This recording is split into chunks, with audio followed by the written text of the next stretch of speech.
Hi everyone, welcome back to my channel.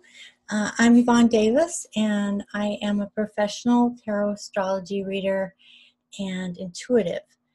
And I also have a degree in political science, so I like to combine astrology with my knowledge and understanding of politics and economics.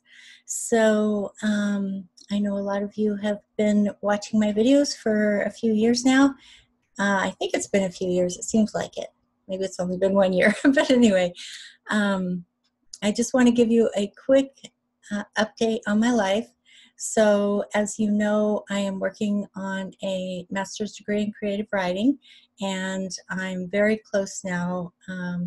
This spring semester will be the last one of the regular year, and then we have an on-campus semester that's very brief in the summer, and then I graduate. So I'm very close to graduating, very excited about that.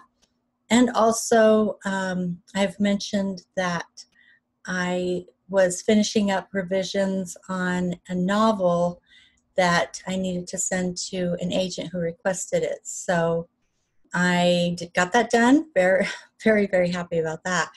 And now just waiting to hear back from the agent.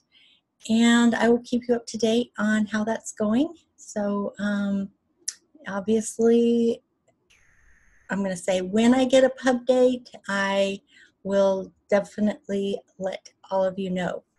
Okay, so what I want to start with today, this video is going to be all about power struggles. So I'm going to pull up a chart. Let me show you this real quick. Okay, this chart is, try to get that out of the way a little bit. Hold on. Alrighty, so this chart is for February 1st, and this is Mars squaring Pluto. So this is really interesting. Okay, this is Friday, February 1st. Mars is squaring Pluto exact on the evening of February 1st. Now this is Washington, D.C., so that's Eastern time. So you can calculate for your time, but it will definitely be in the evening of Friday, February 1st. Now this is important because I'm not going to talk about any specific person's chart. I just want to explain what this alignment does, what kind of energy it brings to our planet. So Mars is the warrior, and Mars is currently in Aries, which is the sign that it rules. So that kind of creates this doubly potent energy, this Mars warrior energy, fiery energy. And it is squaring Pluto in Capricorn, and that's all about power, personal power and power structures. So what do you want to keep in mind here is, like I said, I'm not going to talk about any specific individual. We're obviously seeing massive power struggles in our government right now, but we see it on the individual level as well. And so I wanted to talk about what this energy does to people so that you can actually look for it in your own life, because I know you come here to get the, the karmic background on these political figures, but I think it's also important to understand what these energies do to us personally. So this is just a quick lesson that you can use in your own life.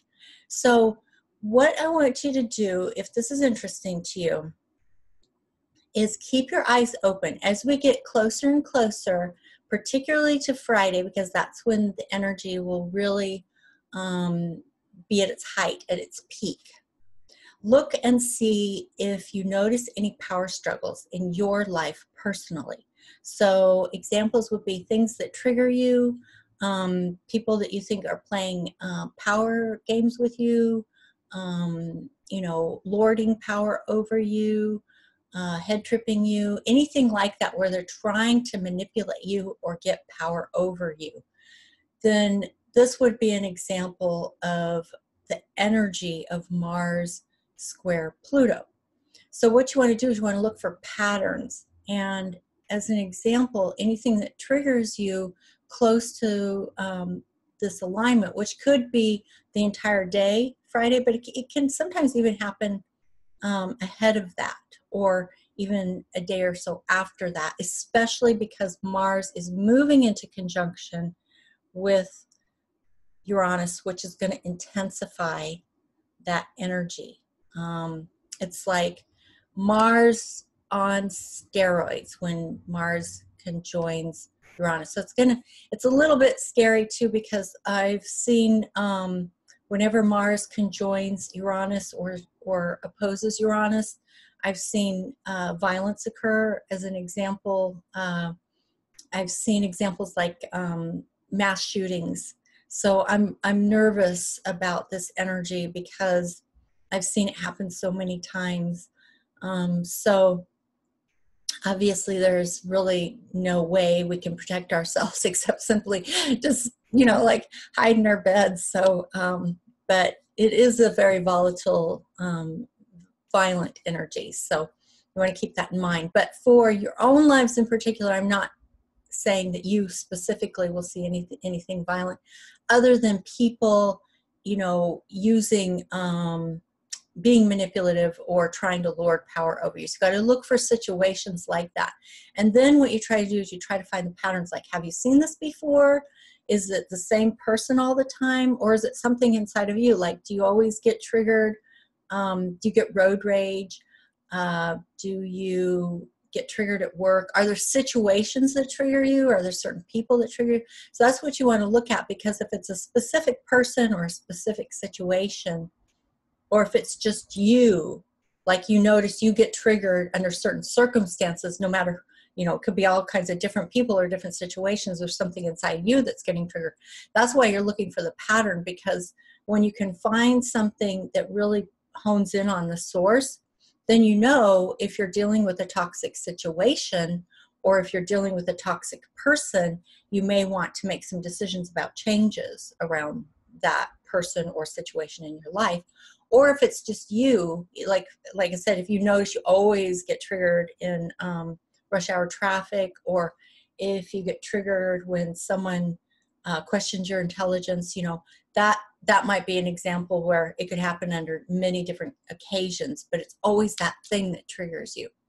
Then you can look at yourself and say, why do I keep getting triggered? Because I think someone's questioning my intelligence. And maybe it takes you back to, when I was a child, I remember, somebody called me stupid, that was their nickname for me. And you realize that, it's that old thing from childhood that's triggering me. But the whole point is just to pay attention and look for those patterns, because if you can find it, then you can work through your own personal karma. And even having toxic people and toxic situations in your life is your karma, because you're the one who has to decide how you want to deal with that. So I hope this was interesting, but that segues us into the next thing I want to talk about, which is what I'm calling Roger Stone's karmic nightmare. And of course, this is at play here, but we've also got a new moon coming up on February 4th. So I'm going to show you how that lands on his chart. Let me pull that up real quick. Alrighty.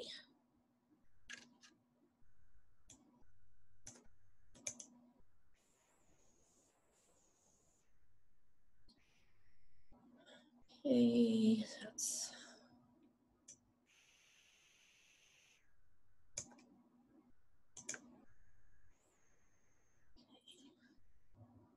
I'll bring this here so it's nice and large. Okay. This is one of the first things I always look for when I'm looking at someone's chart. Look at this in the middle. And when I look at that, I'm like, oh my God, this person, Roger Stone, has got quite a karmic nightmare going on. So first of all, you can see there's like this huge mess of energy. There's all kinds of karmic quincunxes. There's a massive opposition to his Pluto. And so this is very karmic, because this is landing right on his, it's activating his north node. So basically what happens is when your north node gets activated, it tells you whether or not you are in alignment with karma. And karma is like the law of the universe. It's basic cause and effect. It's what you reap, you sow. So if you reach, if your north node or your south node, but usually both are going to be activated because, you know, they're opposite each other in the same degree. When they're activated, it tells you something about your own karma, especially your north node. It tells you whether or not you're in alignment with the direction of your evolution. And if you're not, then that is like a massive punch from spirit, you know, is saying you have got to get in alignment here. So that's what we're looking at. This so interesting, this formation in his chart. So Pluto is all about power. And by the way, I rectified his chart because I could not find a time of birth. But when I looked at it, you know, how the planets land, I thought this really looks like Roger Stone with the ascendant in Leo, and that would put Jupiter in his 10th house, and so that makes sense to me. And now, just because it's rectified, I can't 100% claim that this is his time of birth, but regardless, this new moon conjunct Mercury, which is all about the written and spoken word, it's the things we say, the things we think, the things that are said about us, that are said to us. It's all about communication. And it's not retrograde right now. Usually if it's retrograde, then you know it's something to do with the past. It's not retrograde right now. But the fact that it's Mercury tells us that it has something to do with, you know, it could actually have something to do with the legal processes that he's involved with now. So, of course, we'll find out more as time goes by. But the simple fact that we have this new moon conjunct Mercury, and it's really on top of his north node. Obviously, it's on his Juno too, which, as I've said before, Juno can often indicate some abusive relationships. If you saw my video on Cohen and Trump relationship, there was an abusive relationship. I suspect that that's the case here as well. And so we see this new moon conjunct Mercury right on top of his north node and his Juno, opposed to his Pluto and his south node. So, and if this is where his ascendant is, and it's also opposed to his ascendant. So there's a lot of intense karmic stuff going on there. But what I also find interesting is that it's like an arrow shooting right there saying, you need to look at this, you know, like basically being hit over the head with a sledgehammer. And I think the same, that Roger Stone suffers from a lot of the same things that Trump suffers from, which is an overinflated ego and narcissism and pathological lying.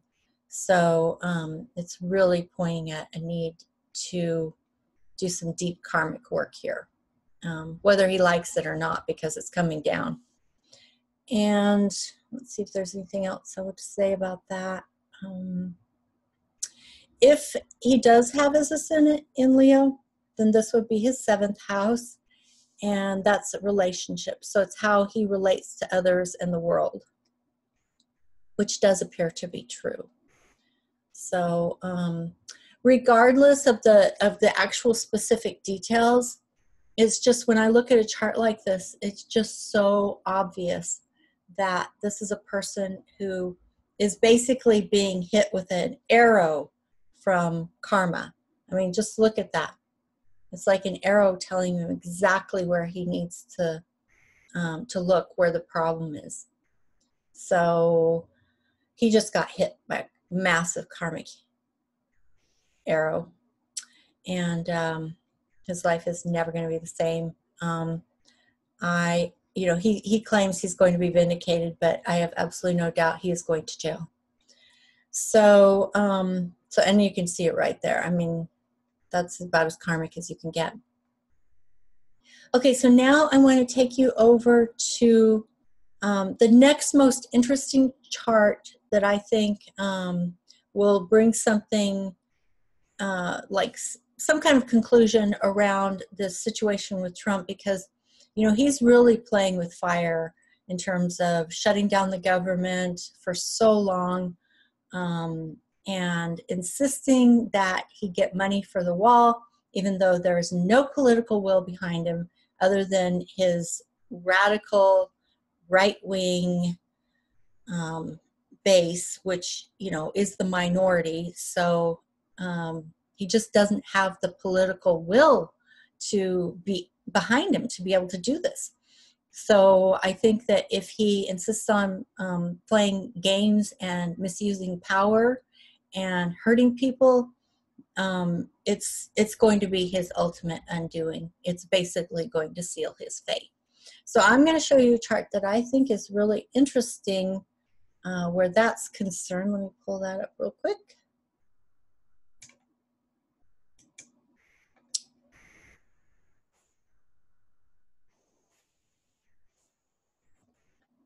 Okay, so this is the February full moon on February 19th on the East Coast. Okay, so what we see here is this full moon is right over his ascendant conjunct his Mars. And although Mars has already made its conjunction to Uranus, it's still close enough that I think that energy is still in effect. Plus, we've still got the square to the nodes in effect. And Mars is a little bit different in Taurus, not quite as fiery and impulsive, but very stubborn. So the energy changes slightly, but not a whole lot. So now we've got this full moon happening over his ascendant, and what you see is he's got a lot of really karmic stuff going on too, particularly when you look at the combination of Neptune and Mercury.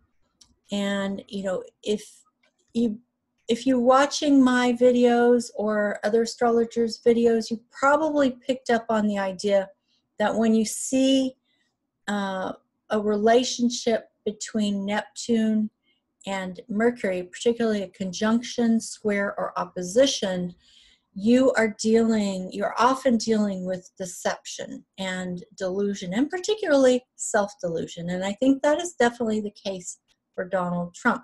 He's self-deluded, and he's trying to delude other people through his lies and deceit. And so this is still a factor, but we see that there's a lot of karmic stuff going on related to his Jupiter here. You can see the vertex is right on there, conjunct Pallas Athena, and then we see a square over here to his Uranus. Now, typically, his Uranus in Gemini trines his Jupiter in Libra, and this is part of what has made him so incredibly lucky. So whether we like it or not, Donald Trump was definitely born under a lucky star. Any of us would love to have this kind of trine. He's got other stuff going on, though, that definitely works against him, which I've mentioned before, which is his natal Mercury square Neptune, which is why he's a pathological liar and doesn't know the difference between truth and reality. It's because it's embedded in his natal chart. It's part of his personality, and it's also part of his karma. It's something that he needs to learn to work through. That's why we see this karma here. His good luck may not hold out in the face of the karma that he needs to deal with. So the other place where we see a lot of the energy pointing is over here, which, as I mentioned before, that's where the energy is really at work. Deep, deep, deep transformational karmic energy at work in Capricorn. Now, this is true in a sense for all of us in the whole world, because these planets are transiting Capricorn, and Capricorn does rule government and power structures.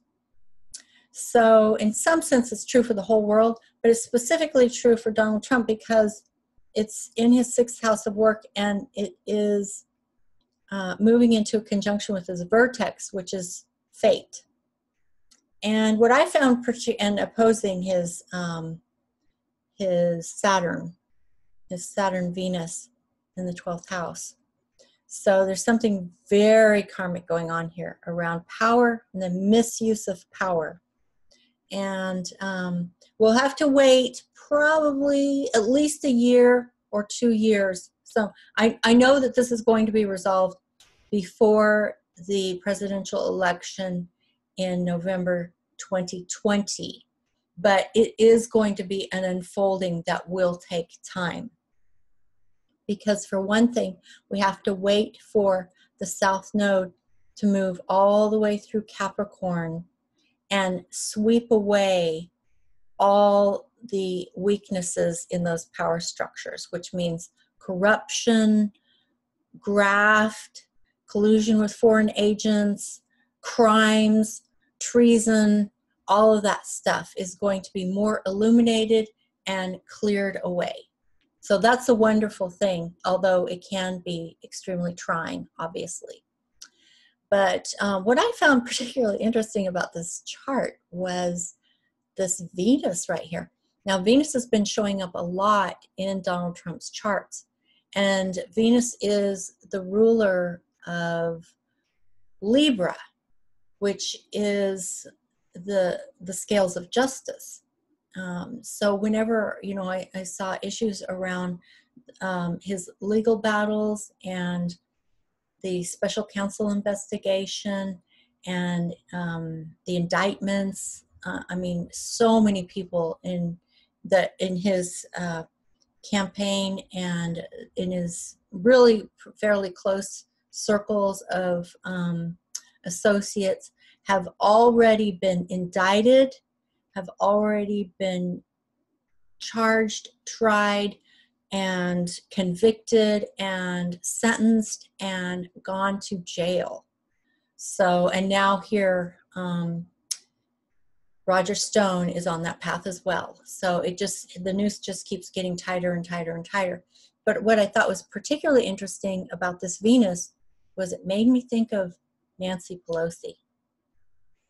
Because when we saw that interaction between Pelosi as the majority leader of the House and Donald Trump over this money for the wall,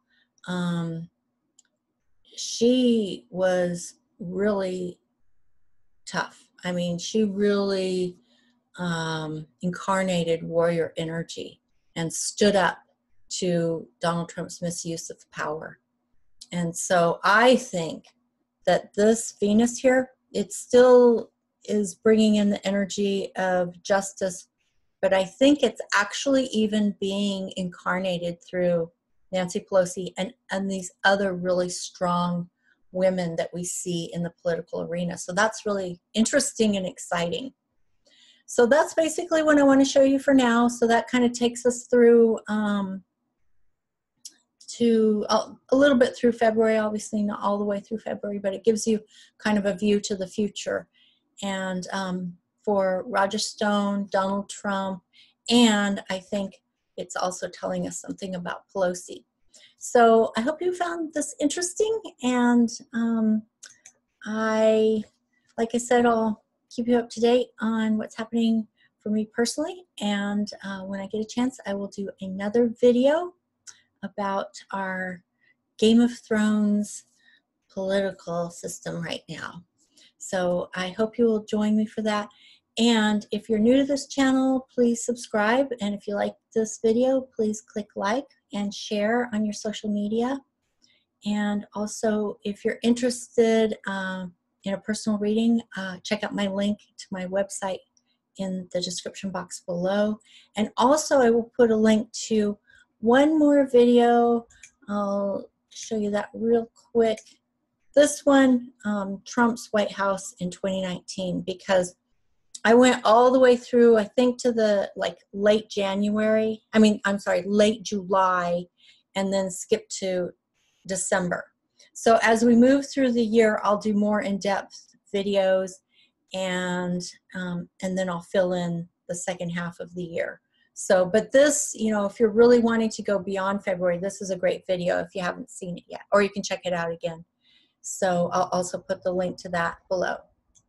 So once again, thanks for joining me, and thank you all of you who offer comments on my videos. I so appreciate it, and I look forward to hearing your comments. So I will see you again later. Bye-bye.